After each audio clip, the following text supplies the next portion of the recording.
This is Update One, the podcast of the National Press Club in Washington, D.C. Update One provides a forum for listeners to learn about national and international stories, focusing on journalism and communication issues, news, and politics. Now, the latest edition of Update One.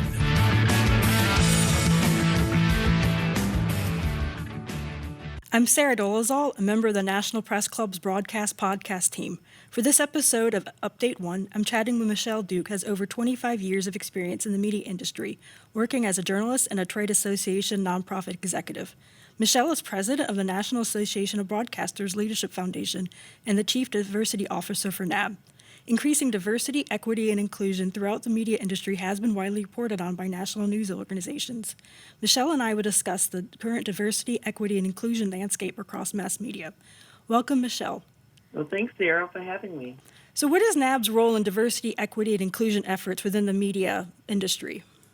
I would say that we are there to be a resource, not only to our members, but also to broadcasters in general, radio and television broadcasters in general.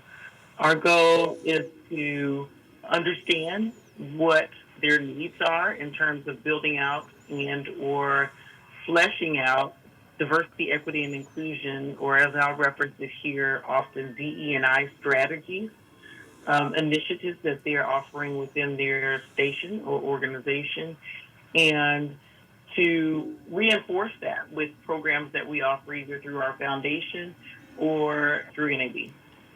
And Michelle, you developed the concept of Foundation's continuum of programs, including the creation of several current and previous initiatives, such as the Leadership Development Program, Technology Apprenticeship Program, and Connections Mentoring Program. As of 2007, you oversee the Broadcast Leadership Training Program designed to train senior-level executive broadcasters to purchase, own, and operate stations. How does spearheading internal efforts to further DEI help the mass media landscape? So these efforts that you're referencing are all industry-facing. Some of them we have done, they were successful, and we either continue to offer them, or in other areas, we're always assessing what we offer and responding to the industry's needs, and therefore we no longer offer them, or we offer them in some other iteration. You mentioned the Technology Apprenticeship Program. That and our Media Sales Academy are programs that are offered by the foundation. The Media Sales Academy was started over 20 years ago, long before I arrived, and it was designed to move, in particular, college students or recent college graduates of color into sales positions. And the reason we focused on sales, one obvious reason, stations, corporations are always looking for great sales executives and have a dire need for that. That's the lifeblood, if you will, of at least the business side of our industry.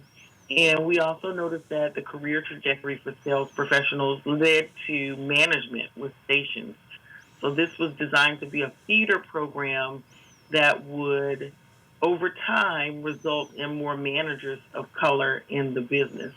And I'd like to think that we've had some success with that. Our Technology Apprenticeship Program, very similarly focused in terms of goal, in terms of getting more women and more people of color into engineering and technology in our business, where we've had so many advances over the last years in technology, and definitely need a new generation of engineers and technologists to even consider our industry.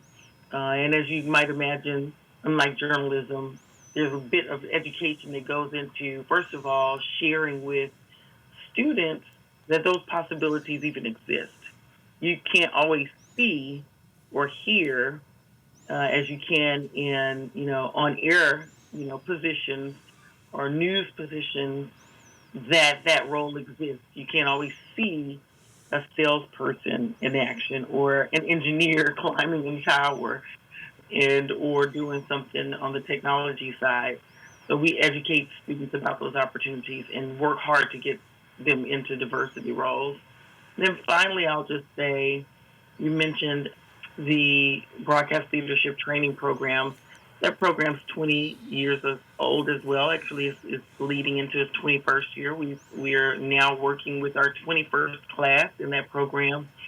And it's a 10-month program that was started by a very, very wise woman named Diane Spitter in the industry, who spent time as a senior level executive in broadcasting and then later as an owner, and decided after she purchased her first station that she should provide, and she was called, frankly, to provide insight for women and people of color who may not have had the tools and resources, insight, mentors she had when she made her first purchase.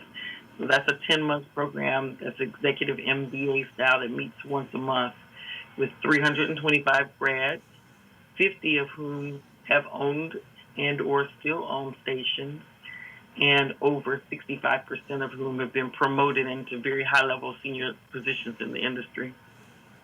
So from my understanding, what you're trying to do is to get women or people of color into more of these executive roles or more of other roles that maybe some people might overlook because they're just not really aware of those opportunities. Is that correct then?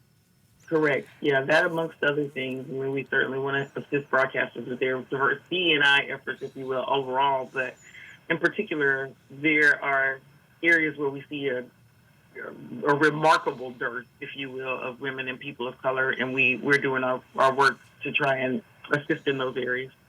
And what are some of the trends you've come across in DEI initiatives?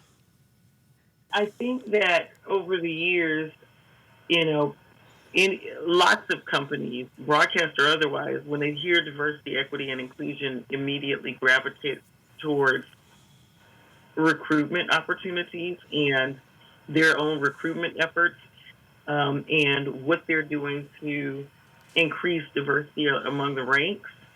And so you'll see lots of partnerships with organizations that cater to diverse audiences. You'll see participation in diversity-related, career events, and very targeted efforts in that area. Then, and to some extent, when they've gone even further, you see lots of retentionary efforts, if you will, where they've created open dialogue within their organizations or an employee resource group to have more conversations so that once you attract diverse candidates, they're not walking into an organization that's not receptive, if you will. Mm-hmm. But a lot of these efforts are not archaic. I won't say that in any extent because they're all still very much relevant. But they've been around for a while. They've been efforts that have been undertaken for quite some time. What I'm seeing now and what I think will begin to emerge will be very specific efforts to target and shift some of the systemic issues that we've been facing, not only in our industry, but just as the corporate, I guess, if you will, world, in the corporate world. For instance, now more people are really focusing on that E, in the DE&I, the equity piece, looking at whether women are paid the same as men, whether people of color are being promoted at the same rate, where they are doing their recruitment and how they are doing their retention, and tailoring it so that people feel on par and the inclusion that they talk about and that they set up in terms of their culture is now being walked out through their equity practices. And so I'm starting to see more of that. Are there any other specific areas of improvement then? I think it really goes toward not being one size fits all. I think that organizations that are serious about advancing their DE&I initiatives and their efforts have to step back and do an assessment, like a self-assessment. I typically would suggest that they have somebody kind of guide them through their process that's an expert in this area, unless they have someone on staff that has this expertise, and then do an overarching assessment. I mean, thinking about coverage and thinking about content, and how you cover one community versus another, who you're sending out to those stories, who gets preference in terms of certain assignments. And that is hard work. It's not something that I think any of us would expect to be done overnight. But I certainly think that those organizations, whether they be media or otherwise, to your first question, that dig into that will start to slowly see results, and they will indeed be the leaders for the rest of, either corporate America or more specifically our media landscape in terms of impacting change. So it seems that efforts have been made, but there's still a lot of work to do then, correct? Absolutely. Absolutely. Still a lot of work to do. And so what attracts you to diversity, equity, and inclusion efforts, and why is your role important for the mass media industry? I can only give you a personal, answer, because you said you. What attracts me? So what attracts me, there are layers of things. I mean, not only the fact that I've been impacted in a number of ways by either the lack of diversity or the effort to increase diversity. As a young Black woman growing up in newspapers, there were times when I may have been one of two and then one of few, either people of color in the newsroom or I've worked, for a fantastic newspaper that had a program designed to shift that, and I was a part of that. And later I ended up running and managing that program. And so very early on in my career, right out of college, because I was in high school when I participated in that program, I understood that the program existed for a reason. And it was plainly apparent when I walked into the newsroom and I didn't see a whole lot of folks that looked like me. So what pleased me, even in my young mind then, was the fact that they were working to do something about it. And I felt compelled to jump in and help, particularly since I was able to acquire my first reporting job through that experience. And so I felt there was something I needed to give back, and to, that I had a role. That said, I think you'll notice when you look at a lot of chief diversity officers or people with diversity responsibility that they typically are people of color, in many instances women. And so it's a kind of double-edged type of thing where you naturally may be inclined to do something, to make a difference, to partner with leaders and other leaders like yourself. But it's important for senior leadership to buy in, and it's important that you have partners really who take on just as much responsibility and bear a bit of the burden along with you, so that you're not essentially solving the very issue that you're facing, if you will. Sure. And so, yeah, you find, that many times these folks that are leading the charge are also, right there in the fray. And so when you have situations where you have the partners and where you have senior leaders, industry leaders, all the way down, to entry-level people who are interested and engaged, I think you see more effective results. So it's important to me because I think, we have a ways to go, and it's not something I want to let go of, but it's also, I think, beneficial to the industry in that diversity begets innovation. I mean, there are numerous studies that show that diversity begets innovation. Ideas, can shift or impact your revenue. And so it's more than just something that's the right thing to do.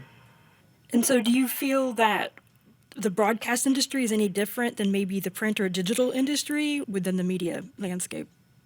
I think we're all on a journey. I don't want to say that we've advanced further or that they've advanced further. I think we are all exploring various approaches towards moving the needle. And one thing I can say, I can speak for the industry I serve now, in that there's a renewed and I think an authentic sincerity around trying to get this work done.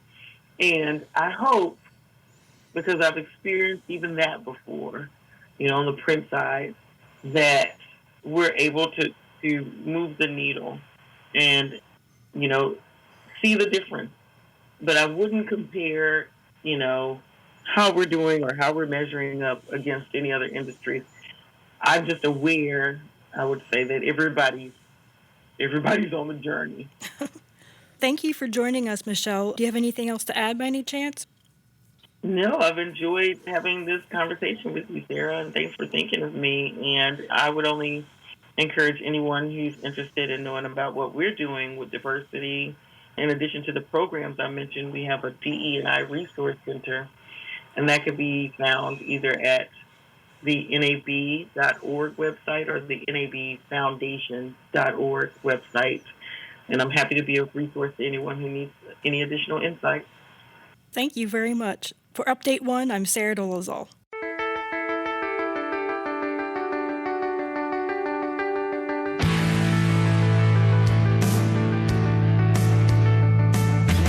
Update 1 is a production of the National Press Club's Broadcast Podcast Committee. You can comment on this podcast or any episode of Update 1 by sending an email to update1podcast, that's update the number 1 podcast @gmail.com.